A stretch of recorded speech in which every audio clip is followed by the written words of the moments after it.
What's going on, everyone? It's Ben from YGO from Zero, back with another retro Yu-Gi-Oh video and back with another Stein format video. In this video, we're going to be going over the sort of all-in Stein OTK deck that you can do and whether it actually stands up to other decks like Steinarch in this format. But before we go further, be sure to like, comment, and subscribe if you like what we're doing here. It really helps out with the algorithm and grows the community even further. But without further ado, let's get into this list now. This list here is basically the one that David Rodriguez won the original SJC San Jose in 2006 with, that Stein format is based around. And the only real changes here come from the extra deck here, where the fusion deck from the original event wasn't completely filled out. So, here we've just filled out the rest of it with whatever we may need. Now, I will say this format has an unlimited fusion deck because this was before the 15 card extra deck limit. So you can potentially proxy in whatever fusion monster you need that's not in this fusion deck here. But, I just filled in the most useful ones that you might encounter here. But, if you don't know what the deck does, basically the goal of the deck is to play Cyber-Stein, OTK your opponent, and just win the game off that. There are a couple different ways that you can do that in this deck. One is Megamorph. You can equip Megamorph to something like Cyber End Dragon or Cyber Twin Dragon, and you're likely going to win the game that way. Another is Limited Removal, which has basically the same functionality.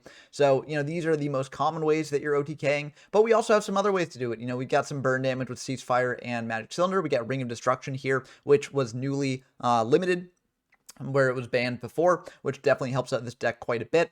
And there's just a variety of different ways that you can win the game with Stein here. So that's what this deck is aiming to do. Going through the other cards in the list, we got Triple Cyber Dragon to get even more aggressive. This also can trigger Last Will, potentially. If we have a monster on our side of the field, we can tribute over with Cyber Dragon and get out a Stein. So even though this deck isn't a Stein Monarch deck, which uses Last Will with the Monarchs, this deck is still able to use Last Will pretty well, and it can be a pretty effective card. We've got a Cannon Soldier here to tribute off our monsters. We're also playing Scapegoat, so that's 2,500 points of damage off a Cannon Soldier alone with the Scapegoat there.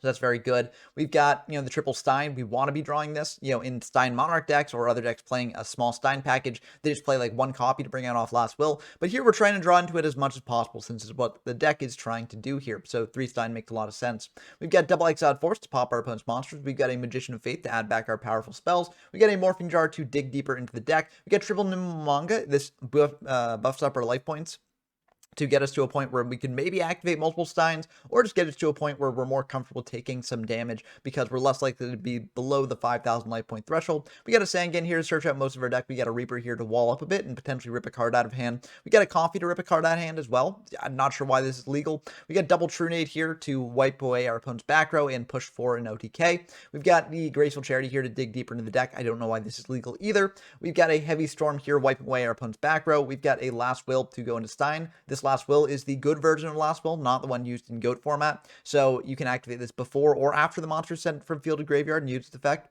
We have a Level Limit Area B to stall out the game for a little bit. With the Double Giant Trunade here and with Heavy Storm as well, we do have ways to clear our own level limit. And so we can sort of just bide our time until we draw into the OTK and win that way.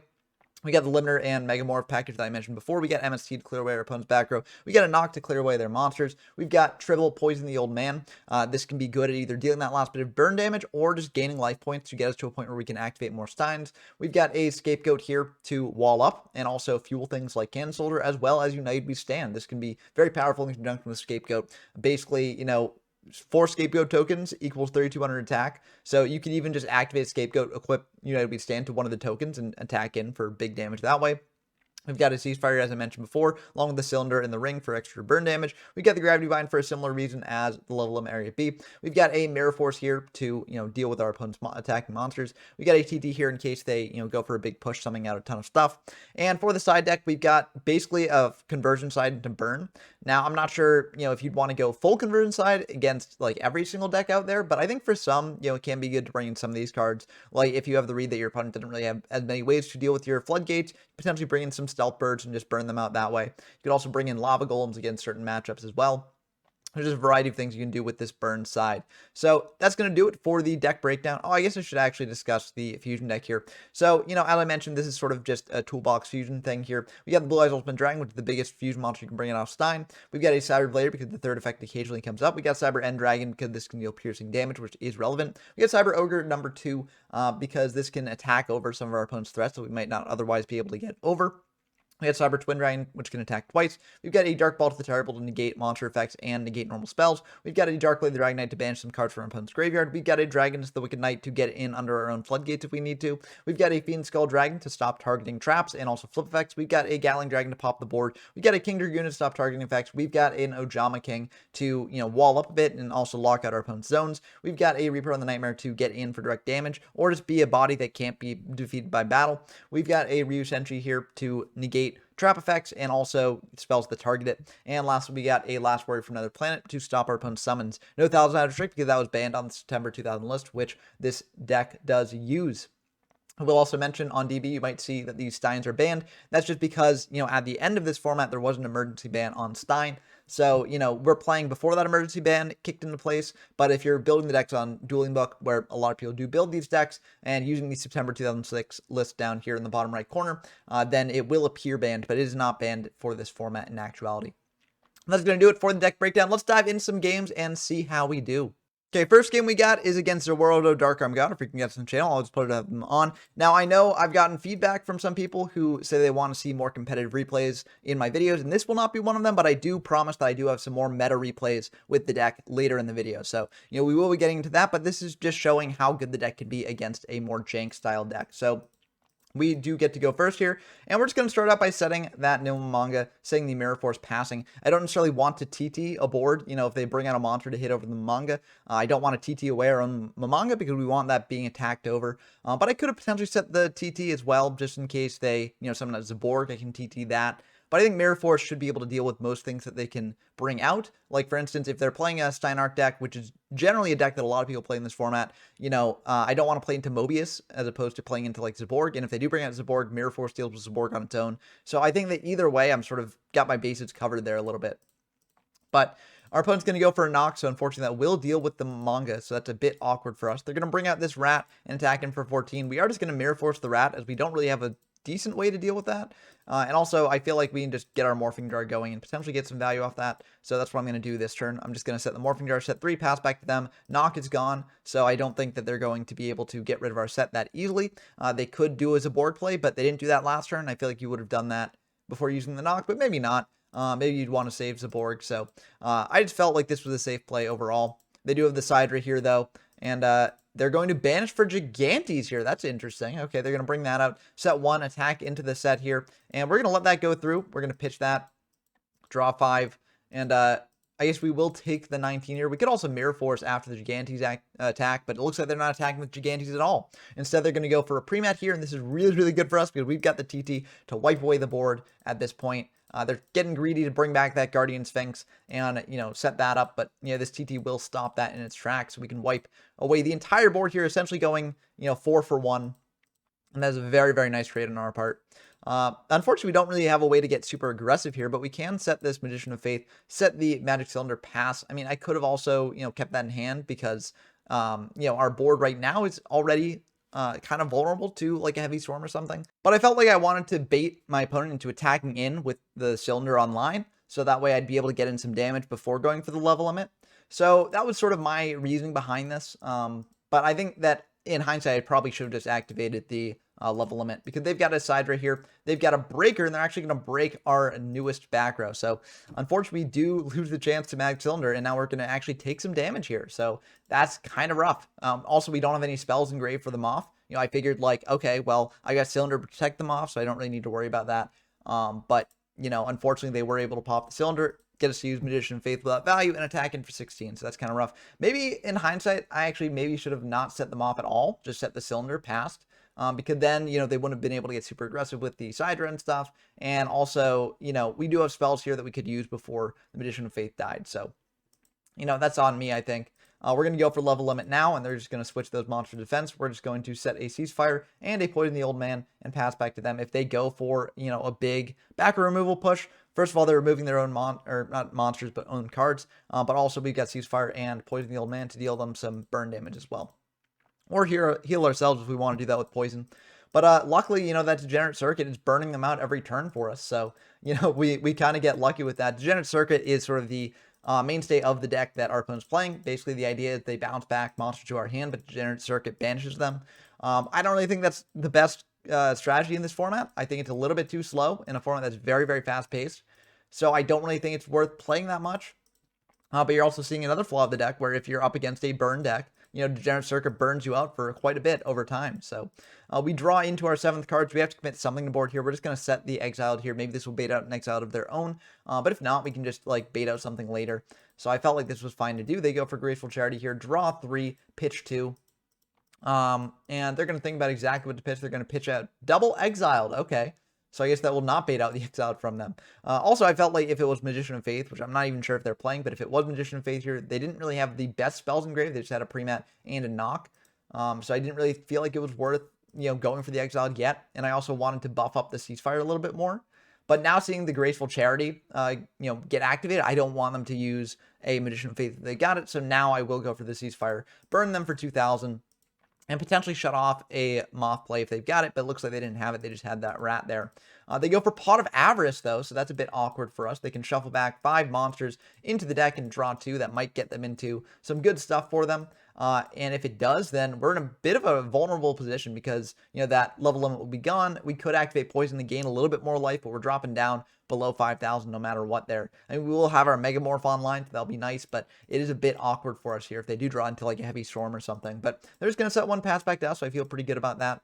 Now that Ceasefire is gone, I feel fine just using the Exile here, popping the Sidra in case they've got a way to attack in for big damage. I'm also just going to set this Cannon Soldier. I don't really think there's much risk to, setting it.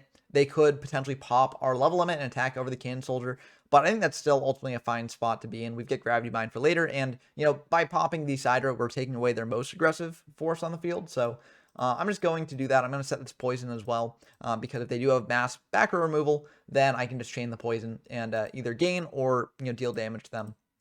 But I feel like we're in a pretty good spot overall. We draw Stein. Okay, so that should just be the end of the game here. We're going to go for Trunade, bouncing everything back to hand. And now we can just go Stein, and we can bring out a variety of things, honestly, here to win the game. We're going to pay 5k, and we're going to bring out this Cyber End Dragon, just to deal that piercing. We're going to Megamorph it up. Doesn't really matter at that point. But, might as well just do it for the style points. And we were able to win the game there. Moving on to game 2, I don't really think I changed much here in the side deck, because I felt like, we've got a good matchup against this deck as a whole. It's a very slow deck, and we've got an aggressive deck, so it should be pretty good for us. We draw into Stein here, and I could have just gone for Stein just right away. MST'd their back row, gone Stein, brought out a big thing, attacked in. But we don't really have a way to push for the OTK there, so I'd rather just go for this Exiled Force. We've got a Gravity Bind in hand as well to sort of stall an aggressive pressure from them. We've also got MST to pop our own bind if we really need to. So I think that's ultimately fine. They're going to go for a Trunade here, though, bounce everything back to hand, and that's a little bit awkward for us. They go for a Nimble Manga here, attacking in for 1,000, so that'll make it a bit harder for us to OTK them. But we do have some good options here to stop that. We're just going to go for the Momonga set here and then set the bind and the TT. I figured it was good enough for us last time. Might as well go with it again. I don't necessarily want to TT my own Momonga, but given that they brought out an Exiled Force, we're just going to TT the board now because we're losing our Momonga anyways, so might as well do it. Our opponent's going to think a bit about this, and they're just going to set 1 pass back to us. We draw into a Scapegoat, which is pretty decent, but we don't have a way to really push for a ton of damage. I mean, we can push for a ton of damage, but we don't have a way to win the game, is what I mean. So we're just going to set this Morphing Jar, set an MST, set a Scapegoat, pass back to them. They're going to go for Pre-Mat here, and they're going to target the Exiled. I think we do want to MST that because we like our Morphing Jar online. They're going to banish that for a Gigante, so that is fine by us. They're going to set 1 and go for Degenerate Circuit here. This is all pretty fine, but I think I do want to Gravity Bind this just because, I'd rather flip up the Morphing Jar on my turn and get full value off it that way rather than just letting them, get 5 cards to play around with just off this draw at the end of their turn. So I draw into a Cyber Dragon, which is a little bit awkward. I don't necessarily want to. I mean, I could go for the Morphing Jar push here, but I don't necessarily think that's the best because, they've got 2 cards on their side of the field. And I can't really stand OTK push through that unless I get lucky off the draw. So I figure, might as well just sit on this Gravity Bind, bide my time a little bit. They're going to flip up an Arsenal Summoner here, which is, a way to get into Guardian Sphinx. So that's something there. They're going to Tribute set over that Arsenal Summoner, set 1 pass back to us. We draw a Ring of Destruction here. That's pretty good. I'm just going to set the ring, flip up the Morphing Jar, pitch the entire hand, draw 5. Because I know that the Guardian Sphinx is going to bounce that back next turn. So I figured this is the best way to do it. And they get 5 cards as well. We're going to knock the Guardian Sphinx just to get that out of there. And then we're just going to pass back to them. We don't want to go for the Trunade yet because, we don't have a way to push for lethal push. So we don't want to do this yet. They've got a Trunade of their own, though, so we're going to ring that Gigantes in response just to get it out of the field. They've got an Econ, though, so they're able to tribute that Gigantes and take control of the Morphing Jar. Because they're taking control of that, I feel like they might have an aggressive push, coming through here, and I don't want to drop down below 5,000, so I'm just going to go for this Scapegoat here, get those 4 tokens. And I figure this is also okay because I've got United Withstand to buff up another monster here if they've got one. So I feel like this is ultimately okay. They're just going to set 2, bring out Mobius, and attack over one of the tokens, and then pass back to us. I feel like this is a really good spot for us because we got this Heavy Storm here. They're just going to go for a Threatening Roar, though, preemptively. I would not have done that if I was them because I would have used it in response to something like the Heavy Storm coming down. I think I still do go for the Heavy Storm because, I've got Gravity Bind in hand, and I want to get value off the Heavy Storm later. And it just turns out that's Degenerate Circuit. So, not really the most valuable Heavy Storm in the world, but we can just set this Gravity Bind here, set the Poison the Old Man. If they've got another Mobius here, we can chain Poison, and, deal with it that way. They're going to go for Breaker on the, correct back row there. I mean, that happens sometimes, it's a 50-50 shot, but, we were prepared for that in case they had Mobius. So, not the worst thing in the world. It just is a bit of an awkward spot for us here because our hand is not really the best. We do have a way to get over the Mobius, so I think I just have to go for that. We're going to go for Trunade here to bounce back that back row because if there's anything that stops this play, we're in a really bad spot. So I equipped the United Withstand to the Cannon Soldier attack over the Mobius here, and then I just set the Poison the Old Man pass back to them. I could also tribute off the token here in main 2, but I don't really think it's worth it. I mean, maybe it is because then they have to, just, I guess, switch Breaker to defense because they can't get over the Cannon Soldier otherwise, but I feel like it's fine just leaving it here. Just in case there's like a weird, I mean, I don't know. I guess we'd still be at 22 off the cannon, and 500 damage is 500 damage, so maybe I should have just done it. But either way, they attack him with Breaker here. I guess this gets in for 600 damage. They don't have a way to stop this, so that's something. And since I draw Cyber Dragon, I think it is just worth attacking in here. I attack into the set, though. I'm not quite sure why I attack into the set. I think I should have just attacked in the Breaker here and not done the set, but, we get punished for it because it's Giant Rat. I think the reason why I did it was because I was worried it was like Golem Sentry or Guardian Statue. Because, this deck's playing Degenerate Circuit. I figure they're probably also playing like Golem Sentry and Guardian Statue. And if it was Golem Sentry or Guardian Statue, that bounces back the Cannon Soldier hand. They get in for more damage, but also United Withstand is gone, so it's awkward for us. So I figured I might as well attack into that. But I think in hindsight, I probably should have just attacked in a Breaker. If it is Golem Sentry or Guardian Statue, if they activate Degenerate Circuit, they've got themselves on a bit of a clock there. So that's kind of nice. But also we've got Cyber Dragon here to special summon out and hit over it next turn. So I don't really think there was a reason to do that as much. I just got too scared of losing the United Withstand. But now we're going to lose that anyways because they've got this exiled here. They're able to go for heavy, and we're able to chain double poison. We're going to gain the 2,400 because I feel like at this point we need to be gaining life points here to enable us to potentially win if we draw into a Stein, which we are playing 3 copies of, so there are 2 left in deck because 1's in grave. So I think I can still potentially win if I draw into that, and so I want to buff up my life points a little bit more with the poisons. But we're still in a good spot. Those 2 back are kind of annoying for us, but we draw into an Exiled Force, so we can bring out Cyber Dragon here, try and attack into the Exiled Force. If that doesn't go through, like with that Mirror Force there, then we could potentially bring out this Exiled Force, pop the Breaker, sort of stem some of their aggressive pressure. So we are in top deck mode, which is a bit awkward, but we do play 2 more Steins. If we draw Premat, that also gets us into Stein, so that's pretty nice. We set a Mirror Force here, pass back to them. They go for MST on the Mirror Force, and they attack in for 1,000. So it's a bit awkward for us here. Unfortunately, oh, okay, well, there's Stein. So maybe we got something going here. I'm not really sure if we can win just off this, but I think like just Stein into, yeah, I mean, Stein into like Cyber End. Now, the most damage we could get is like Stein into Cyber Twin, and that does not quite kill them. Gets them to, I believe, 300 life points, which is still a good spot to get them to, but it is a bit risky. And then if they draw into a Gigantes, which they still have 2 of left, then we just lose the game. So what I actually do here is I set the Stein, pass back to them, because I figure, if they want to just get rid of it, like in case they're worried it's like Moth or something, or yeah, just Moth, I guess, because Morphing Yard's in grave. But if they're worried it's Moth, they don't want us to get back a spell, they might just Exiled Force pop it.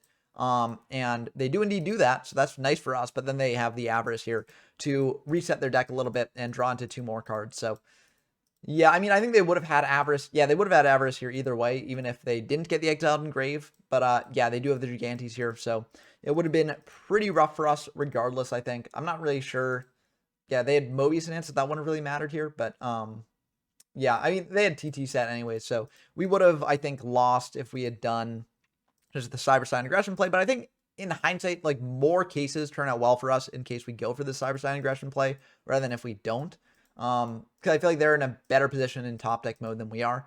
But yeah, now as is, we're in a really bad spot. We draw into Cyber Dragon, so that's something. We bring that out. And that will be fine by them. We go for the Megamorph here, buffing it up to 4,200 attack into the breaker here. So we're sort of in a relatively stable position because if they can't deal with our monster, then we're okay. But they do have the Mobius in hand, and they're able to go graceful here. I mean, it doesn't really matter because we're basically dead at this point.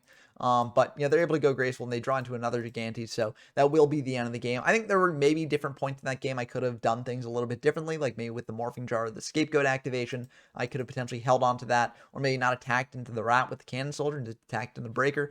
But you know, it's hard to tell how much of that's hindsight and how much of that is, you know, actually the case. But I do think that, like, yeah, we were in a good spot at a variety of points there. There's some things that did not quite go our way a lot of the time. This hand, though, is really, really good. This hand is one of the best the deck can produce, in my opinion. And it may not seem that way, but it actually is a very, very superb hand. And our opponent's going to go for a Sangan here, attacking into Momonga. We feel very good about that. We gain more life points here, and we're able to bring out 2 Momongas from the deck. So we're feeling pretty good about that. We also have these poisons to buff up our life points more if we really need it, but I think we should be pretty fine here. And oh, True Nade. Oh, that's just the chef's kiss on top of it. Now we can just go for a lethal line here, I think. We go for True Nade, bouncing back their hand. Or not their hand, their spells to hand. We go for a Cyber-Stein here. We pay the 5,000. We bring out a Cyber Twin, and we're going to flip up our double Momongas here. Activate Last Will because we can crash one Momonga into that Sangan. Get out another card from deck. Go up to 5,000 life points, funnily enough. They're going to add an Exiled Force, so this to me says that they either already have Karibos in hand or they're not playing it. But either way, I think Cannon Soldier should be able to make this board resilient into a Karibo or two. Let's see, I think 2 Karibos would give us trouble, maybe. Because it's getting in for 3,100, 2,000 from the Cannon Soldier, and then yeah, so only only 7,500 if they've got double Karibo. But if they don't have double Karibo, then we just win the game here. And it looks like we don't even need to worry about 1 Karibo. They don't have none, and that's just going to be the end of the game. So these poisons, you know, also would have been a backup plan for us in case they had 1, but we still would have been able to get there in terms of the damage. So hopefully that shows how, you know, explosive this deck can be when you do draw a good hand like this. But, you know, you do have games like that game too where your hands just aren't quite doing it for you. But I think if I was more skilled with the deck, we could have potentially dug our way out of that. But let's dive into another game now and see how we do against a different deck. Okay, getting into some of the replays against more competitive decks, we've got Highly in 93 here. Another freaking guest on the channel. Always a pleasure to have them on. We're going to dive into the games here, and this is a pretty good opener from us. You know, we've got Exiled Force, we've got Cyber Dragon, we've got Stein, we've got True Nade. We got a lot of different things that we can do here. They're going to give us some more life points with that upstart, so that's pretty nice as well. Makes us a little bit more resilient after we go for a Stein push. They're going to Rhoda out a DD Warrior Lady. Set 2, pass back to us. To me, that set is the DD Warrior Lady 100% because, you know, they rotated into it, and then they set a card. It could be a big bluff. But to me, I think that is just, they needed a monster desperately, and they went for the Warrior Lady there off the Rhoda. So we're going to go for the True Nade here. We're going to special summon out that Cyber Dragon. We're going to go for the Cyber-Stein. We're going to do a bit of a risky play, bringing out this Cyber Twin Dragon here. I'm going to attack over the set with the Cyber Dragon just to get that banished. And now we attack in for 6,300. This is a bit risky in case they've got, like, you know, Brain Con or something like that. Oh, wow, they had Karibo in the main. So they were prepared against our deck here. So this makes it even more risky for less reward because now they're at a pretty high life point total overall. But yeah, if they've got BrainCon, they've got BrainCon. I figured I'd probably lose either way there, but I think this is a pretty good board to set up on. And given that they, you know, rotated for the Warrior Lady and then set the Warrior Lady, I don't think they've got many monsters. So I feel like we're in a pretty good spot here overall. I mean, Sidra is definitely a monster. They're going to special summon that out, attack over the Stein, get us down to 2,600, but we're still in a pretty decent spot. Our opponent's going to set 3, pass back to us. We draw Compy here, which is pretty good for follow-up. And I'm just going to go for this Exiled Force on the Sidra there. And the reason I do this is in case they've got, like, a Battle Strike or something to stop our Cyber Twin, then I don't want to leave them with the aggressive pressure on board. So I pop the monster that, you know, is more aggressive in case of a worst case scenario. So I pop that, I attack into the set with the Cyber Twin. It's just a dead Stein, so I'm very glad that we went for this play to drop them below the 5,000 life point threshold. So that was another reason to potentially do that play, even though it was a bit riskier. And then in main 2, we can activate this Comfy here, rip that last card out of their hand. It was just a Sidra, and then pass back to them. I figured this was fine because in cases where we're losing 2,600, or not 2,600, in cases where we're losing 1,600 life points, we're probably also losing 2,600 life points. There are weird edge cases where, like, you know, I don't actually know the weird edge cases because, I mean, I guess Exile and Gigantes, but you'd have to draw 2 cards for that. So I don't really think there are many edge cases where we, like, you know, lose to one and not the other, I think. So, but yeah, TER is banned, Thousand Untricked is banned. My opponents asked me about that because this was one of their first games, I think, in Stein format. So, but yeah, so they don't have an out to, you know, deal with our board, and that can show the power of what this deck can do if your opponent just doesn't have a way out. Sometimes you gotta just risk going for the big OTK push. Occasionally you get punished for it, but occasionally, you know, you wind up with a board that your opponent just can't break, and you just win the game off that. But our opponent's going to start out by setting 4, passing to us. We supposed to summon out this side right here, and we just attack into the set. Don't really feel like we need to commit our Cannon Soldier just yet. So we attack into that, and it is, oh my goodness, a tomato, and they're going into Stein. So this is a very interesting position for us, because now we're facing the Stein OTK next turn potentially. So what I want to do here is I want to set a bunch here. There's no Harpy Feather Duster in this format, so, you know, if they've got Heavy Storm, you know, they can activate Heavy Storm here, blow up the board. True Nade is more likely, I think, given that they set 3. But if they go True Nade, we just ring the Cyber-Stein and get that off the field, so we don't have to worry about it. So I feel like this is ultimately a pretty good plan here. And we want to hide the ring, because the ring is our main point of interaction there. So I want to make it so that they can't, like, blind snipe in end phase. But they're just going to go for the Cyber-Stein into the 4 back row, saying that's all bluffs. That's why you're setting so much. They go for a Cyber Twin. And then on the summon of that, we just go for a Ring of Destruction on the Cyber Twin Dragon. And they're going to go for Mystic Walk. So, okay, this also explains why they went for this into a board of all back row, because they had the walk. So they contribute off whatever monster they bring out and gain back some life points to make them in a better spot overall. So they're going to go up to 5,800. And this is a bit awkward for us, because now they can use Stein again. However, we do have this Poison the Old Man. So if they use Stein again, then we win off the back of that. They're going to go for Last Will, though, so that makes things even more awkward for us. They're going to go for an Exiled Force here. They're going to pop our Cyber Dragon, and they're going to pay for a Stein. Now, what we do here first, in case they've got, like, another Mystic Walk, is we go for the MST on that back row there, just to get it out of the way.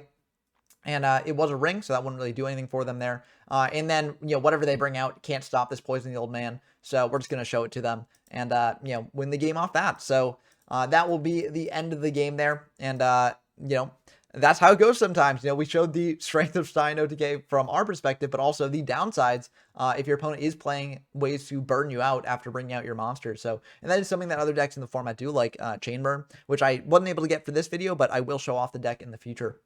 But this wasn't the last game I got in the format. We also had some more competitive replays against some other players, so let's dive into that now. Okay, we got our next game against Kesha YGO Official, another frequent guest on the channel. Always a pleasure to have them on. We're diving in to the RPS, and we do win that RPS. Going for the paper there. So we are going first, so that's pretty good for us. And this hand is all right. It's fine, I think, overall. Well, Momonga makes it better, because we can just set the Momonga. We'll set the Ceasefire as well. It is kind of an awkward Ceasefire if our opponent just activates an MST to try and bait it out. But this is good in case they try and knock our set. Then we just activate Ceasefire, flip it up, and they've lost value on that knock there. We get to keep our Momonga. So that's pretty decent overall. They've got this Breaker here, and they're going to go for it on the Ceasefire. We're just going to chain Ceasefire, deal them 1,000 there. This also worked out for us decently well. They're going to choose to attack into the Momonga here. I'm not sure if I would have done that. I guess you got to get through them eventually, but, like, this does deck thin for me. It also gets me up a bit on life points, so that's pretty good for me as well. But yeah, it is kind of awkward, because now I've got 2 cards here to serve as, like, fodder for tribute or something like that. But they're going to set 2 pass back to us, so they might have, like, TT or something like that. We're just going to go for Exile, though, on the Breaker. Flip up this Momonga and just get in for 1,000. I don't want to flip up both Momongas in case they do have Mirror Force, but I figure, you know, dropping them down to 6,000 with a ring in hand and a monster with 1,000 attack on field seems pretty good to me. So, you know, in case they're on Stein themselves, this does sort of lock them out of that range a little bit. We're going to set a ring and set a Megamorph in case they've got, like, a blind MST in the end phase here, but also if they've got, like, heavy or something, they're less inclined to activate it now. So I feel fine doing this. And our opponent is going to think about this bit, and they're going to go for a Dekoichi and attack because they've got that TT there. Okay, so this is another reason why we only flipped up the one Momonga. They don't necessarily want a TT on one Momonga. They want to, oh, I don't know. I feel like TT on that one Momonga would have been fine because you get the same value either way as if we flip up the second one. But I guess c'est la vie on their part. Maybe they're worried about a last will into Stein thing. But either way, they're triggering on their turn. Going for a last will there. Oh, okay, that makes sense why you'd save the TT there. You want to get the last will out yourself.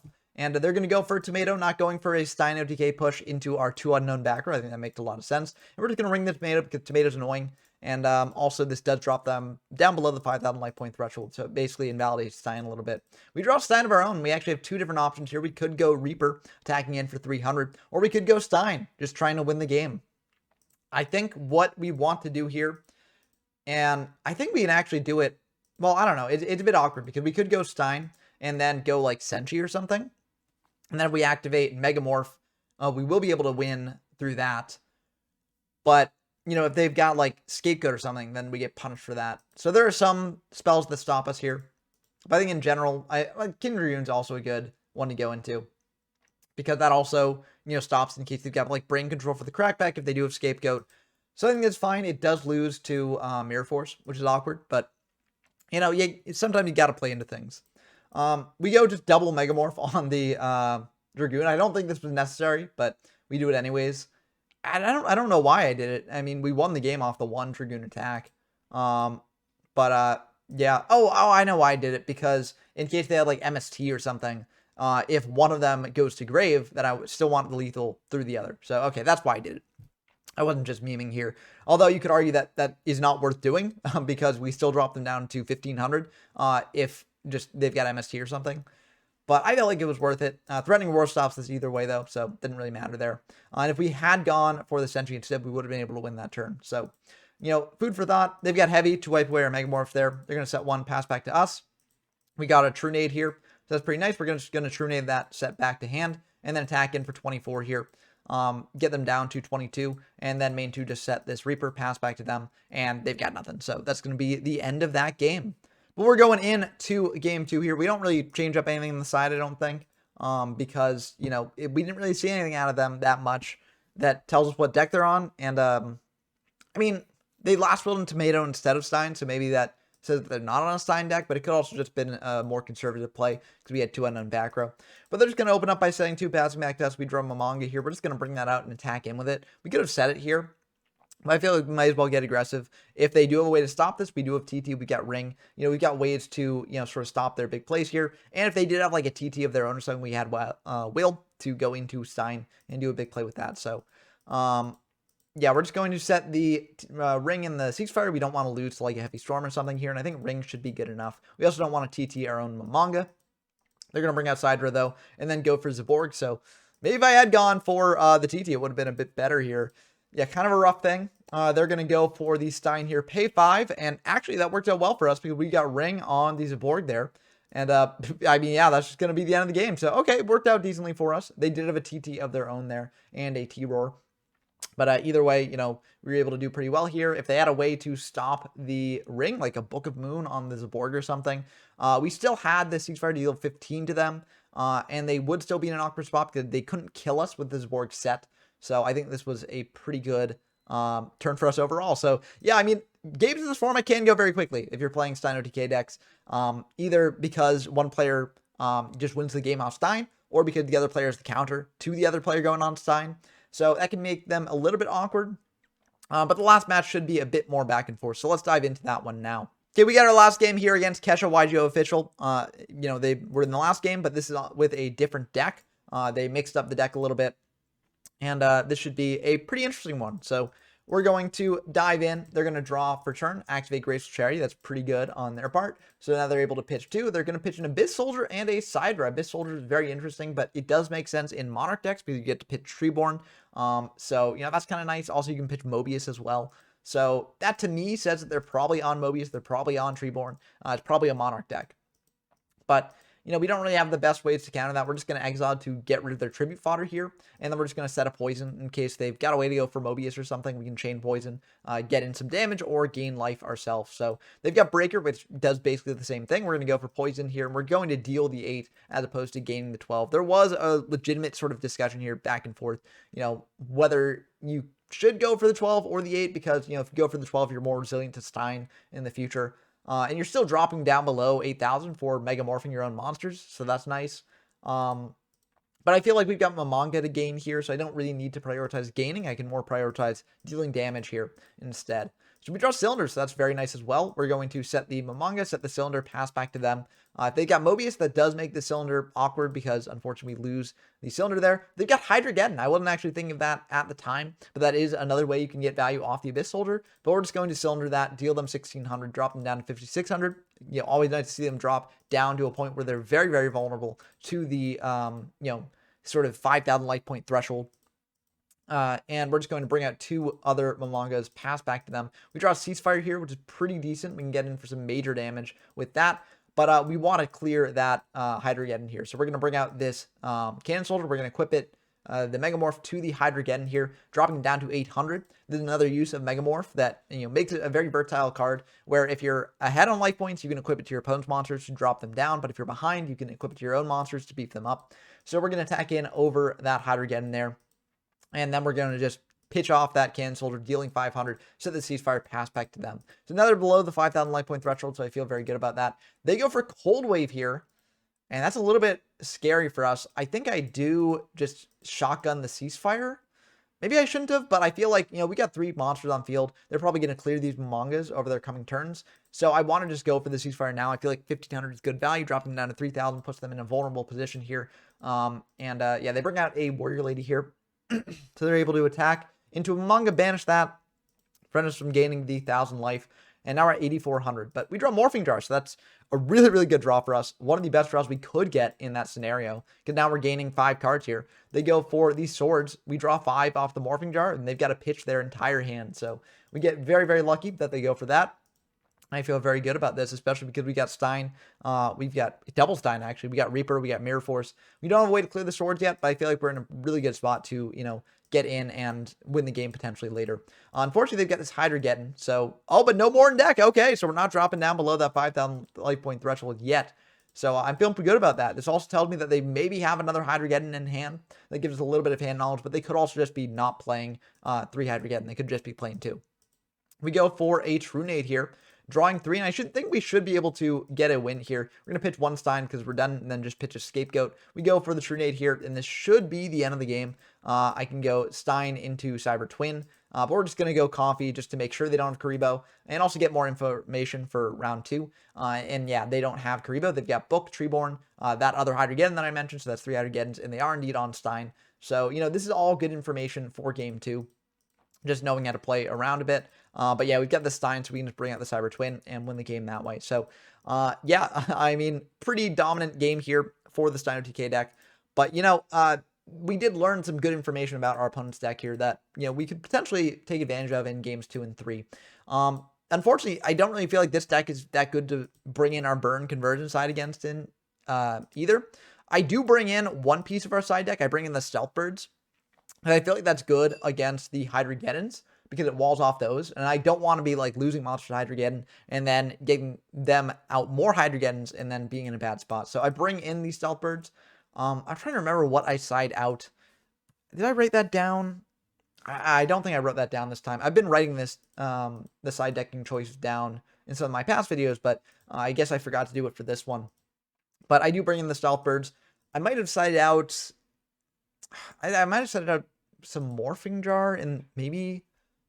I don't know. I forget what I sided out. Okay, I bring in a Koala as well. I think what I did was I sided out the Mamangas, went for Koala and double Stealth Bird. I did that again to sort of wall up against the Hydrogeddons because Mamangas just get eaten by the Hydrogeddons. But maybe it wasn't the right choice to bring out the Mamangas because Mamangas are very good at deck thinning and also getting you life. So I don't know. I just didn't want to get them a field full of Hydrogeddons because that basically deck thins for them. And that aggressive pressure can be really bad for this deck. So we go for the Death Koala set there because I want to wall up against Hydrogeddon again. And also, they're not expecting it, so this will deal some damage to them. They're going to banish that with the Warrior Lady, bring out an Abyss Soldier here, and end turn. Unfortunately, this will not really help us the most here. This hand is not really that good. So can't really do anything here. I'm just going to think about this, and I'm just going to bring out Stein, go for it. Because we kind of have to go for it. This is the only play we've got. We do have these poisons to sort of gain life if we need it, but also, you know, if this attack goes through, we are in a good spot with using these for burn. We bring out a King Dragoon here. You know, if they've got TT, they've got TT. If they've got Mirror Force, they've got Mirror Force, right? I don't really think there are too many ways to play around that. I guess I could have gone Ryu Senshi, but I don't want to lose to just a Cyber Dragon special summon, which I feel like their deck is probably playing as well because it's very good in Monarchs. So, you know, I figure if they're on 3 Cyber Dragon versus 2, you know, a Torrential and a Mirror Force, it's more likely that we get punished by the Sidra than getting punished by the Dragoon. But I guess you could also argue that, like, I've got double poison here to gain back life to go for another Stein push.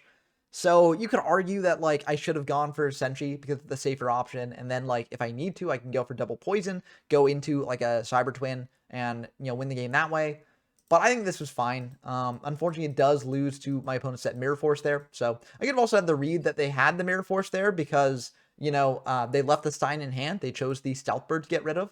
So I could have had the read that that was what was going on. But I don't know. I felt like they could have also just been doing mind games to prevent us from going for Stein. Because they're like, okay, yeah, keep the Stein because, you know, I have something to deal with it. I totally have something to deal with it. And, you know, just sort of preventing me from going for it that way. So, yeah, it's been awkward overall. I do have the poisons to sort of gain enough life to potentially, you know, not die here. I go for the poisons now in response to the cold wave because, you know, I feel like I'm probably just dead if I don't do this now. I also go for the ceasefire there, dealing the 500 and, you know, getting that in there. They attack in with Abyss Soldier, attack in for 1800, drop it down to 3600. So we are below the Stein threshold now. And unfortunately, we draw another spell, so that will also not help us here. But, you know, they're going to tribute out for a Sidra. So they did have the Sidra anyways. So it wouldn't have really mattered here if we had gone Senshi, I think. But yeah, they've got Premat here to bring back Abyss, and they're attacking in for 39. So I'm not really sure there was a good way for us to get around all that there. But sometimes you just got to go for it, right? You know, we didn't really have another play besides going for Stein. And that is one of the sort of downsides of this deck where I do feel like there are certain game states where it's definitely not linear, where like you have to sort of decide, okay, do I go for Stein or do I go for this more conservative play? But there are definitely also some games where it's just like, well, I have to go to Stein. If they've got the out, I lose. If they don't, I win, you know? And some people like that style deck, some people don't. So, you know, it's just sort of like catering to your own taste. If you like that style deck, then definitely play this deck. If you don't like that style deck, maybe play something else in this format, even though, you know, Stein OTK is one of the best decks in the format. But we draw a pretty good opener here. We're just going to set this Magician of Faith, set the level limit, set a Scapegoat pass. I feel like this is fine because they go like Heavy Storm or something. You know, we can chain Scapegoat so we're still protected, but also we've got Magician of Faith to get back the level limit. So I feel like this is ultimately a pretty good play. They're going to go for Graceful here, draw 3, pitch 2. That is a pretty good card there. They're going to pitch a Cold Wave and a Frog. Frog's a bit annoying for us. They bring out this Breaker here, pop the Unknown back row. I think that makes sense. And we're not going to clog up our zones with the Scapegoat. I was debating it, but I'm like, at the end of the day, I don't really think it's worth doing. So I just let that go through. And now if we do get a way to go aggressive here, we could potentially go for that. We draw Graceful, though, so that's also pretty good. We don't want to go for it yet, though, because, you know, I feel like we're pretty low on cards in hand, and all the cards that he had in hand were pretty good. So I feel like I can save the Graceful for later when I've got more better discard fodder, and I can potentially go for a bigger push. They're going to go for Mobius here, popping the Ring and the level limit. We'll chain Ring to pop the Mobius here, and that... Oh, but they've got the walk technology as well, so they will be able to gain 2,400 life points from that, which does make our OTK pushes a little bit harder. They've also got this last will here, so they're able to go into a Stein of their own. And now we're getting a little bit punished for not setting the Mirror Force as well, but I didn't want to set the Mirror Force because in case they've got like Heavy Storm or Terrain or something, I didn't want to get entirely blown out. I also thought with like level limit on field, you know, they wouldn't have been able to go for like something like super busted here. But they're going to go pay 5,000, go for a Balter. They also got another 5,000 to pay if they want to, but they're going to choose to not do that. I think that's smart on their part because I could potentially have the Mirror Force set here. I could have potentially gone all in on that. But they're going to attack into the Moth, so Moth will be negated. We won't get back that level limit, and they're able to attack in for 700. They're going to pass back to us. We just go for MST in the end phase here in case we draw a way to OTK ourselves. And also, we don't want to get the Mirror Force blind sniped by an MST if that was set. But we hit a Hollowed Life Barrier, so that will insulate an OTK if we've got it. We draw Sangan, and that's a bit awkward in the Balter, but I'm just going to attack into the Stein with the Sangan and then set the Mirror Force. I can't activate Graceful because Balter can just negate it. This is kind of our only play, and I don't want them to have access to another Stein push here. So they're going to just activate Cold Wave here. Oh, that's really bad for me. Because now they can sort of just get really aggressive. They go for a Hydrogeddon here. They're able to attack into the Sangan, deal 1,000, attack in with Hydrogeddon, drop us down below 5,000. So now we're in a tough spot. We drop Poison. That will not help us here. We have to pass back to them. But we still have this Mirror Force. So if they do go more aggressive, then we got a way to stop that. But we can also just stop this aggressive push here. And now we got Graceful in the follow-up, so we could potentially just win the game from this position. We draw Morphing Jar. That's not the best. We just want to go for Graceful here, dig for Stein, and try and win the game here on the spot. That's not the best hand, honestly. It's a bit tricky here. I decide ultimately to pitch the Cyber Dragon in the limiter because I feel like my best play here is setting Morphing Jar. I don't want to necessarily let them get aggressive here because, you know, they've got 5,000 life points. So if they've got a way to get back into Stein, or if they've got another Stein, they can potentially go for a big push. That's a bit awkward for us. And I feel like I want to go for Morphing Jar here. There are some things that punish it, like Treeborn to Zaborg punishes it. But they didn't bring back Treeborn last turn, so I don't know. Maybe they don't have Zaborg, or they don't want to like go for that sort of aggression. So I feel like it's fine just going for Morphing Jar, setting Poison, setting United, passing back to them, and just trying to draw deeper into our deck to get the OTK. But there definitely is an argument for not doing that, especially when they've got that knock there. Oh, that is rough. They're able to knock away the Jar, attack in for 21, and now we're in a tough spot. If we had kept the Sidra, we potentially could have clawed our way out of this, but as is, Poison will not really help us here. We can still Poison to stay alive at least. But, you know, they're going to drop us down to 500. That's a big problem for us. They're going to set one pass back to us. Secret Barrel will not do it. I did side in the Secret Barrels as well, just to get more burn in there, but unfortunately, you know, it will not help us here. They're going to attack in with Sidra. We have to double, you know, Poison to survive, so that way we gain 2,400 life points here, drop down to 800. But it's not looking good for us. We are in a very tough spot, and unfortunately, Ceasefire will not help us here. So we did get a little bit punished, I think, partially for our side decking choices. You know, maybe if we had kept in the mangas, we'd be able to, you know, sort of claw our way back here a little bit. Like, Secret Battle was probably not a choice against this deck that I should have made. But, you know, I don't know. I went for what I went for. I felt like the burn could be good against this deck in case they went for major Stein plays. But, you know, it definitely did backfire for us in this game state. And also, you know, we probably played wrong with the Graceful discard. We probably should have kept the Sidra just in case they had a way to clear the Jar, because then I had, like, United to buff it up over a Monarch or something else. So I think I probably should have done something different here, but they had Mirror Force either way. They had Book either way. So I don't really think it would matter too much if we had kept the Sidra instead. But I think in hindsight, it probably was the better play overall, just to have that option there.